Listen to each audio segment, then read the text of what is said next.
Bismillahirrahmanirrahim. Assalamualaikum warahmatullahi wabarakatuh. Alhamdulillahilladzi bini'matihi tatimmus salihat. Wassalatu wassalamu ala sayyidis sadat sayyidina wa maulana Muhammadin wa ala alihi wa sahbihi ajma'in amma ba'd. Qala Allah subhanahu wa ta'ala fil Qur'anil Karim. A'udzu billahi minasy syaithanir rajim. Bismillahirrahmanirrahim. قل هل يستوي الذين يعلمون والذين لا يعلمون إنما يتذكر أولو الألباب صدق الله مولانا العظيم. Hadirin dan hadirat para musyrif dan santri pesantren tahfiz Madinah Quran yang insya Allah kita semua selalu dalam rahmat dan maghfirah Allah subhanahu wa ta'ala. Alhamdulillah, kita bersyukur kepada Allah atas berbagai nikmat yang Allah limpah curahkan pada kita, wabil khusus nikmat iman dan nikmat Islam. Mudah-mudahan dengan iman dan Islam, Allah bahagiakan dan selamatkan hidup kita, keluarga kita, anak-anak keturunan kita dunia dan akhirat. Mudah-mudahan dengan iman dan Islam, kelak Allah subhanahu wa ta'ala anugerahkan pada kita husnul khatimah.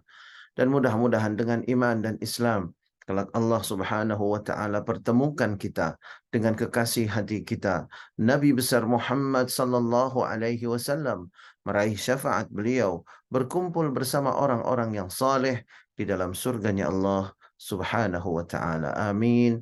Amin, amin ya Allah, ya Rabbal Alamin.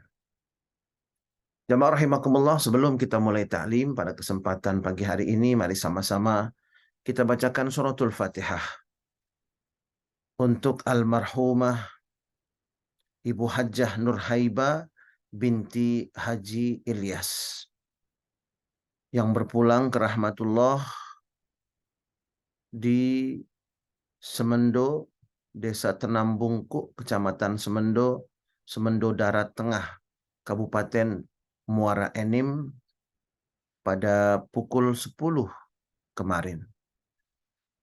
Dan beliau adalah ibunda dari sahabat surga kita, yaitu Dr. Salmuddin. Kita doakan mudah-mudahan Ibu Hajjah Nurhaibah bin Haji Ilyas, Allah subhanahu wa ta'ala mengampuni segala dosa-dosa beliau. Allah subhanahu wa ta'ala menerima segala amal ibadah beliau. Allah subhanahu wa ta'ala menjadikan kubur beliau raudah min riyadil jannah. Dan kita mendoakan mudah-mudahan Allah berkahi umur kita, sehingga bertambah umur kita, bertambah istiqamah beribadah kepada Allah subhanahu wa ta'ala. Ala hadhihi niyat wa likulli niyatin salihah wa ila hadratin Nabi Muhammadin sallallahu alaihi wasallam. Al-Fatihah. A'udzu billahi minasy syaithanir rajim. Bismillahirrahmanirrahim. Alhamdulillahi rabbil alamin. Ar-Rahmanir Rahim. Maliki yaumiddin. Iyyaka na'budu wa iyyaka nasta'in. Ihdinas siratal mustaqim. Siratal ladzina an'amta 'alaihim ghairil maghdubi 'alaihim waladdallin. Amin. Amin, amin, amin ya Allah ya Rabbal Alamin. Jamaah rahimakumullah, pada kesempatan taklim kita pagi hari ini masih membahas tentang rangkaian ibadah kurban, dan tentunya ibadah kurban ini tidak terlepas dari prosesi ibadah haji di tanah suci Makkah Al-Mukarramah. Jamaah rahimakumullah, di antara hal yang menjadi perbincangan adalah ketika terjadi penetapan yang berbeda pada awal Ramadan, kemudian Hari Raya Idul Fitri, dan kemudian juga Hari Raya Idul Adha. Nah, jamaah rahimakumullah, perbedaan-perbedaan ini kemudian menimbulkan kebimbangan, menimbulkan keraguan di kalangan umat Islam.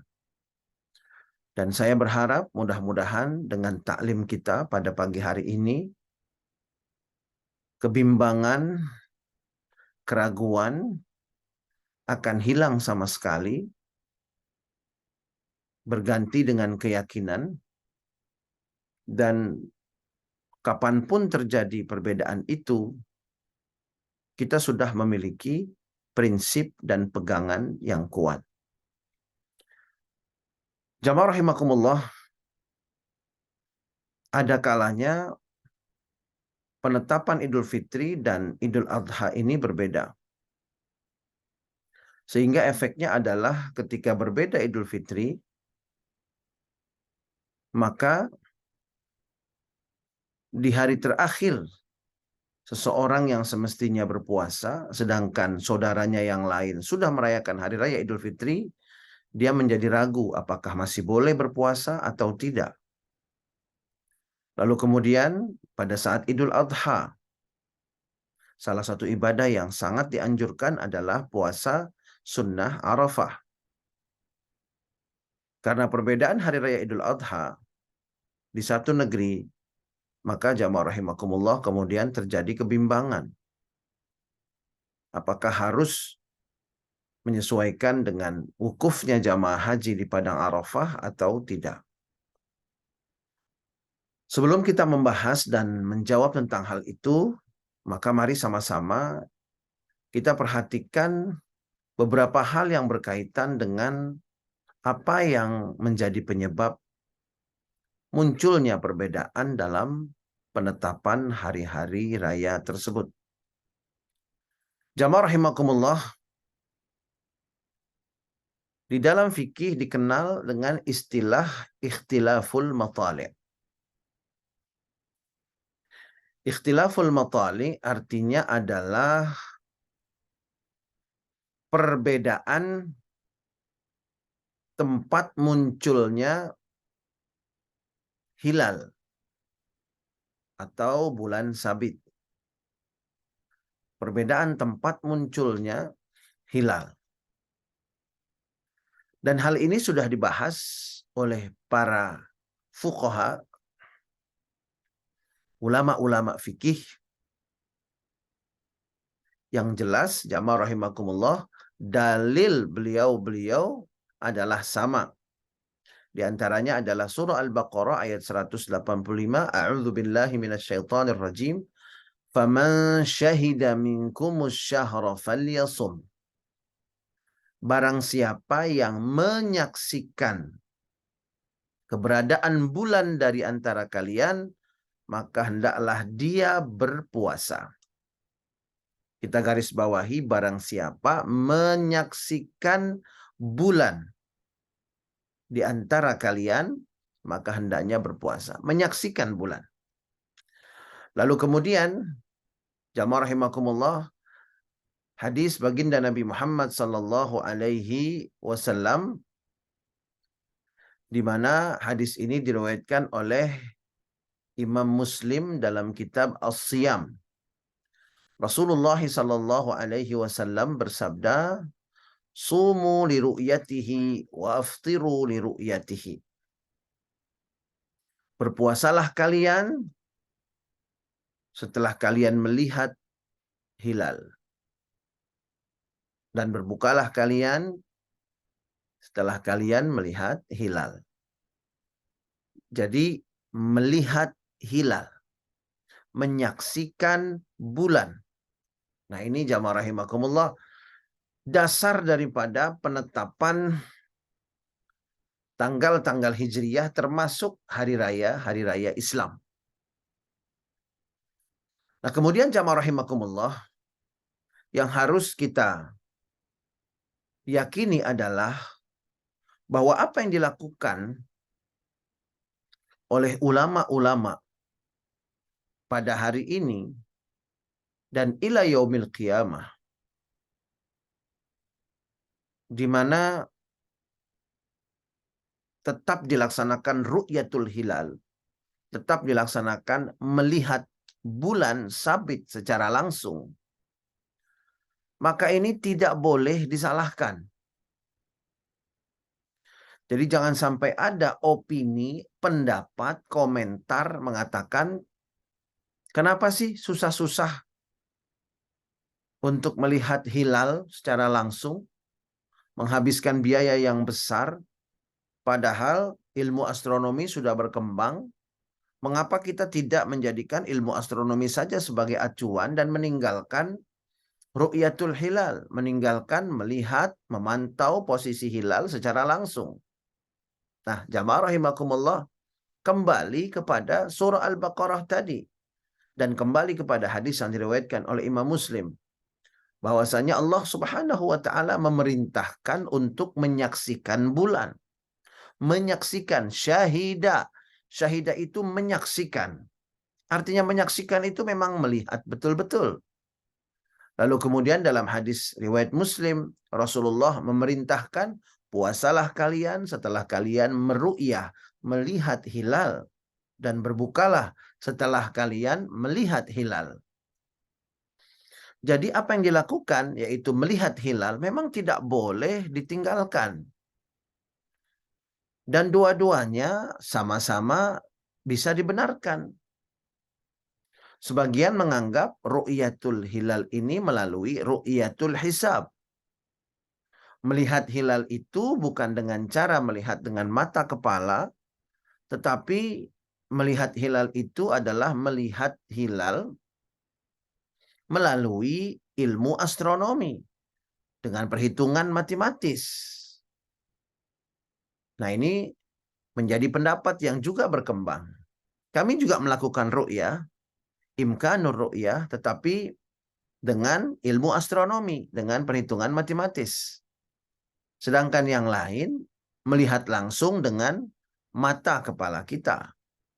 Namun yang perlu diketahui adalah bahwa melihat dengan mata secara langsung keberadaan hilal itu juga didasari oleh perhitungan matematis, perhitungan ilmu astronomi. Jadi ada yang melihat hilal itu hanya dengan perhitungan ilmu astronomi, dan kemudian ada yang melihat hilal itu menggunakan ilmu astronomi plus melihat langsung dengan mata kepala.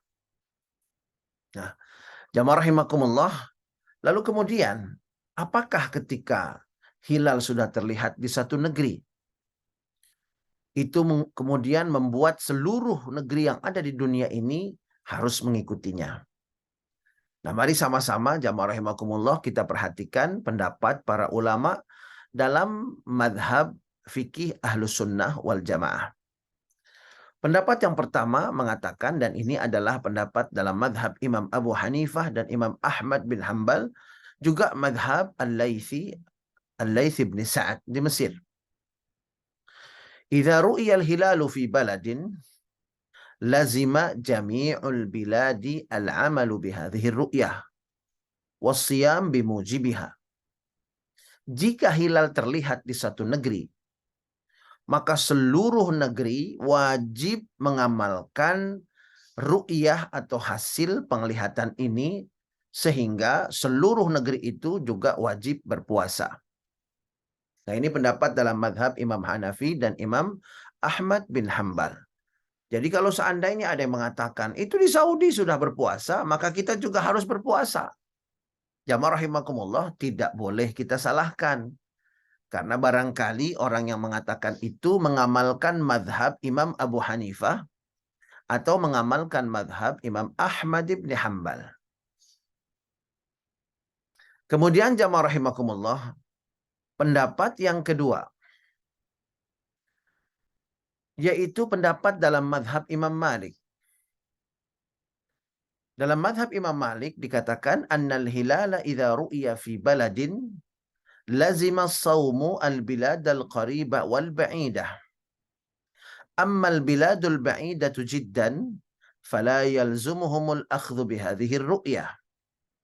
Madhab Imam Malik mengatakan jika hilal terlihat di suatu negeri, maka negeri-negeri yang dekat dan negeri-negeri yang jauh itu harus ikut berpuasa, harus mengikuti hasil ru'yah tersebut. Namun negeri-negeri yang sangat jauh, kalau tadi Imam Malik mengatakan negeri-negeri yang dekat dan jauh, itu wajib kemudian memakai hasil ru'yah dari negeri yang telah melihat ru'yah. Namun beliau menyampaikan pengecualian. Adapun negeri-negeri yang sangat jauh dari tempat dilihatnya hilal itu, sangat jauh, bukan sekedar jauh, sangat jauh, maka hasil ru'yat di negeri itu tidak mewajibkan mereka untuk mengikuti apa yang telah dilihat di negeri yang sangat jauh itu. Ini pendapat Imam Malik. Lalu kemudian jamaah rahimakumullah, pendapat yang ketiga, idza ru'iyal hilalu fi baladin lazima as-shaumu ma qaruba minal buldani duna ma ba'ud. Pendapat yang ketiga adalah pendapat jumhur mayoritas ulama Syafi'i, di mana mayoritas ulama dalam mazhab Imam Syafi'i mengatakan jika hilal terlihat di suatu negeri, maka wajib menggunakan hasil hilal itu di negeri-negeri yang dekat dengan tempat terlihatnya hilal. Sedangkan negeri-negeri yang jauh tidak wajib untuk mengikuti hasil ru'yat tersebut. Nah, mudah-mudahan dengan perincian pendapat-pendapat para ulama dalam madhab fikih yang 4 ini kita semakin yakin dan kita semakin jelas dan terang.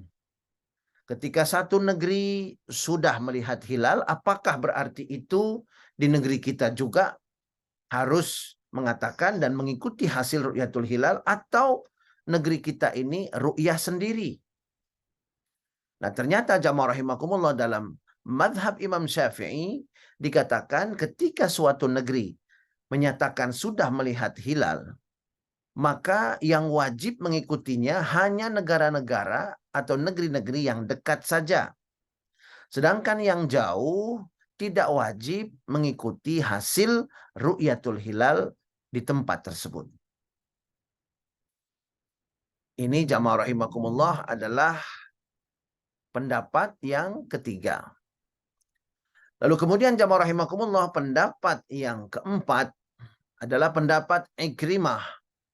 Ikrimah adalah mantan budak Abdullah bin Abbas. Masya Allah, mantan budak seorang ulama menjadi ulama. Luar biasa jamaah rahimakumullah. Seperti ajudan Rasulullah SAW, Anas bin Malik, menjadi ulama. Kemudian jamaah rahimakumullah, juga termasuk pendapat dari Ishaq bin Rahuwaih, guru Imam Bukhari, dan juga pendapat dari cucunya Abu Bakar yang bernama Al-Qasim, dan juga pendapat dari cucunya Umar bin Al-Khattab yang bernama Salim, anna likulli baladin ru'yatuhul khassatu bihi wala yulzimu bi ru'yati ghairihi. Jamaah rahimakumullah, ulama-ulama ini termasuk gurunya Imam Bukhari berpendapat bahwa setiap negeri itu harus melakukan ru'yatnya sendiri-sendiri. Tidak memakai hasil ru'yat negara atau negeri-negeri yang lain. Nah, jadi sudah saya sampaikan 4 pendapat dari para ulama ahlus sunnah wal jamaah yang berkaitan dengan ikhtilaful matalik, berkaitan dengan perbedaan tempat munculnya hilal. Ada yang mengatakan kalau sudah ada yang melihat hilal maka semua wajib mengikuti, sehingga Idul Fitrinya sama seluruh dunia, Idul Adhanya sama seluruh dunia.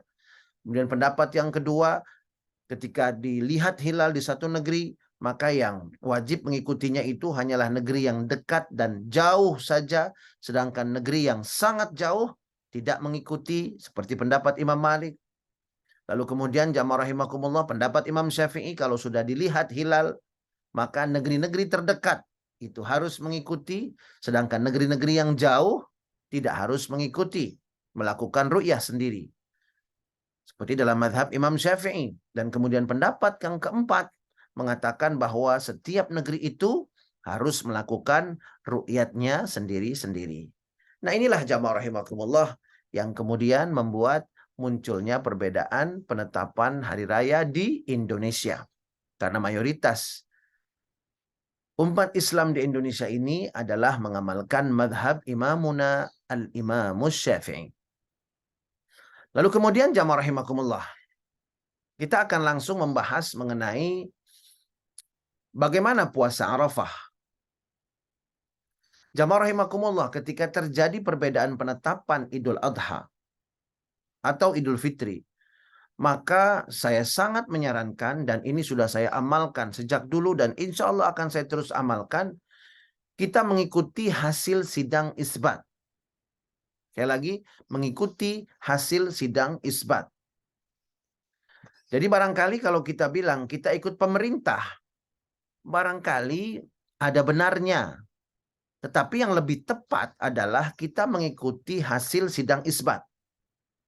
Karena kalau kita mengatakan kita ikut pemerintah, dalam hal ini pemerintah direpresentasikan dengan presiden umpamanya, maka akan terjadi keguncangan. Periode ini saya suka dengan presidennya. Periode berikutnya saya tidak suka dengan presidennya. Dan karena masalah suka atau tidak suka dengan presiden, akhirnya, wah, saya tidak suka dengan presiden yang ini. Saya suka dengan presiden yang lalu dan yang kemudian. Makanya saya nggak mau ikut apa yang diputuskan oleh pemerintah. Lalu ada keraguan. Presidennya seperti ini. Presidennya seperti itu. Saya kira sah-sah saja untuk suka dan tidak suka. Yang penting kita harus ingat hadis Rasulullah SAW. Yuhsyarul mar'u ma'aman ahabba. Kelak di akhirat, orang-orang itu akan dikumpulkan. Kita semua akan dikumpulkan bersama orang yang kita cintai, bersama orang yang kita dukung. Jadi silakan saja suka, tidak suka, itu masing-masing pribadi, tetapi tanggung konsekuensi masing-masing di dunia dan juga di alam akhirat. Sehingga ketika ada yang mengatakan ikut pemerintah, kalau yang dimaksud dengan pemerintah itu presiden, pernyataan ini kurang tepat. Yang tepat adalah mengikuti hasil sidang isbat. Nah, jamaah rahimakumullah, sidang isbat ini sendiri sudah dilaksanakan sejak dekade 1950-an dan ada yang mengatakan juga sudah dimulai pada tahun 1962 di tanah air kita ini. Jadi yang kita ikuti adalah hasil sidang isbat. Bukan mengikuti presidennya, bukan mengikuti menteri agamanya.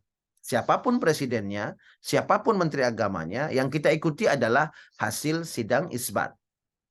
Nah, sama-sama kita tahu bahwa sidang isbat ini adalah pertemuan berbagai ulama yang memaparkan tentang bagaimana hasil daripada ru'yatul hilal.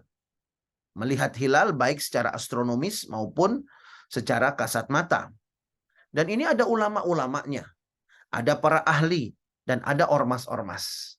Mereka bermusyawarah, kemudian mereka memutuskan rekomendasi yang dibacakan dan disampaikan oleh Menteri Agama. Jadi bukan Menteri Agama yang memutuskan, tetapi yang memutuskan adalah sidang isbat itu. Sehingga jamaah rahimakumullah, yang kita ikuti adalah hasil sidang isbat. Bukan presidennya, bukan menterinya, tapi musyawarah para ulama yang bertemu memaparkan hasil-hasil dari apa yang mereka lakukan mengenai ru'yatul hilal itu, kemudian mereka sepakat untuk mengambil keputusan. Nah, jamaah rahimakumullah, hasil sidang isbat bisa saja berbeda dengan hasil ormas-ormas yang lain. Di Indonesia umpamanya pernah terjadi dan akan terjadi perbedaan penetapan hari raya Idul Adha. Nah, kemudian bagaimana jamaah rahimakumullah dengan puasa sunnahnya? Sekali lagi, jangan bingung, jangan bimbang. Kita ikut hasil sidang isbat. Lalu kemudian, kalau seandainya ternyata seumpamanya, satu ormas menetapkan Idul Adha hari Rabu. Kemudian hasil sidang isbat menetapkan bahwa Idul Adha adalah hari Kamis. Permasalahannya, kapan kita puasa sunnah Arafah? Nah, jamaah rahimakumullah, saya ingin menyampaikan redaksional dari kesunahan dan keutamaan puasa Arafah. Dalam hadis yang diriwayatkan oleh Imam Muslim dalam sahihnya, Rasulullah sallallahu alaihi wasallam bersabda, "Siyamu yaumi Arafata ahtasibu 'ala Allah an yukaffira as-sanata allati qablah was-sanata allati ba'dah." Siam, puasanya hari Arafah, Maka aku memohon kepada Allah agar puasa itu menghapuskan dosa 1 tahun sebelumnya dan 1 tahun setelahnya. Nah, ini adalah hadis sahih yang diriwayatkan oleh Imam Muslim. Jadi luar biasa puasa hari Arafah ini. Nah, jamaah rahimakumullah, kita perhatikan nas daripada hadis ini. Siyamu yaumi Arafah. Puasa hari Arafah. Puasa hari Arafah. Ini akan menentukan puasa hari Arafah. Jadi yang disunnahkan berpuasa, karena hukumnya adalah sunnah muakkadah, adalah puasa hari Arafah. Puasa hari Arafah itu adalah berkaitan dengan tanggal. Karena disebut adalah yaum, hari. Jadi berkaitan dengan tanggal, tidak boleh dipisahkan dengan tanggal. Hari Arafah berarti tanggal 9 Zulhijjah. Tidak disebutkan aktivitas apa yang ada pada hari Arafah. Yang disebut oleh Nabi adalah berpuasa hari Arafah. Berarti yang menjadi patokan puasa ini adalah hari Arafahnya, tanggal 9 Zulhijjahnya. Bukan apa yang dilakukan pada tanggal 9 Zulhijjah itu. Dan jamaah rahimakumullah, seperti yang kita tahu bahwa untuk jamaah haji yang sedang berada di Tanah Suci, maka tanggal 9 Zulhijjah itu beliau-beliau melakukan wukuf di Padang Arafah. Dan bagi jamaah yang tidak sedang melaksanakan ibadah haji, sangat dianjurkan untuk berpuasa di hari Arafah. Hari Arafah tanggal 9 Zulhijjah. Jadi baginda Nabi pun mengaitkan anjuran berpuasa yang luar biasa keistimewaannya ini dengan hari, dengan tanggal, bukan dengan aktivitas pada hari itu. Dan sehingga jamaah rahimakumullah, dengan demikian kita bisa menyimpulkan bahwa puasa sunnah Arafah itu tidak harus bersamaan dengan jamaah haji wukuf di Arafah. Memang wukuf di Arafah itu dilakukan pada hari Arafah. Tetapi anjuran berpuasa sunnah Arafah itu adalah anjuran berpuasa pada hari Arafah. Bukan pada saat wukufnya jamaah haji di Padang Arafah. Bukan. Jadi berpuasalah kalian pada saat jamaah haji sedang wukuf di Arafah. Bukan.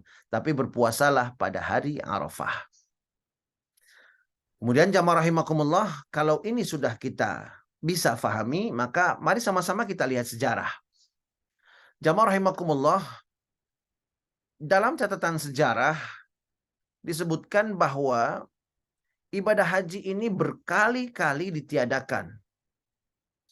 Dan bahkan sebagian mencatat pernah terjadi 40 kali penundaan kemudian peniadaan pelaksanaan ibadah haji. Saya ingin sebutkan diantaranya misalkan pada tahun 930 jamaah rahimakumullah 30.000 jamaah haji di Tanah Suci syahid karena dibantai oleh paham atau sekte Karamitah. Karamitah ini adalah sekte Syiah Ismailiyah. Mereka menyerang jamaah haji pada hari ke-8, pada hari Tarwiyah. Artinya sebelum wukuf di Arafah. Yang menewaskan sekitar 30.000 orang jamaah haji. Mayat-mayat yang bergelimpangan dimasukkan ke dalam sumur Zamzam. Masjidil Haram banjir darah. Dan setelah kejadian itu jamaah rahimakumullah, haji tidak dilakukan selama 10 tahun. Lalu kemudian jamaah rahimakumullah juga terjadi pada tahun 968. Terjadi lagi konflik. Pada tahun 983 juga terjadi konflik antara kekhalifahan Abbasiyah dan kekhalifahan dan Fatimiyah, dinasti Fatimiyah.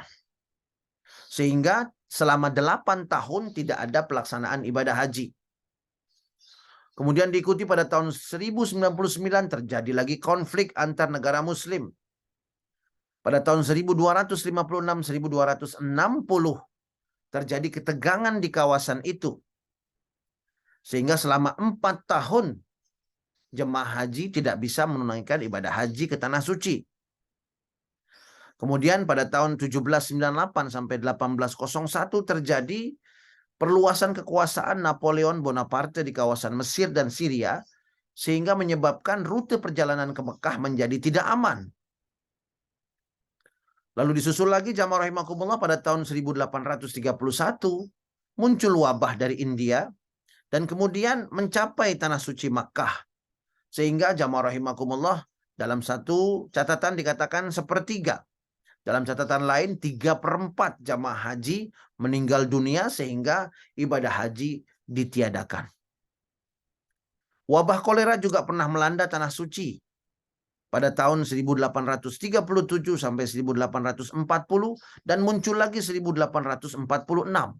Wabah-wabah ini kemudian mengakibatkan ibadah haji ditiadakan. Nah, jamaah rahimakumullah, tahun 1865 juga terjadi wabah di kawasan Hijaz. Hijaz itu adalah daerah sekitar Makkah Al-Mukarramah.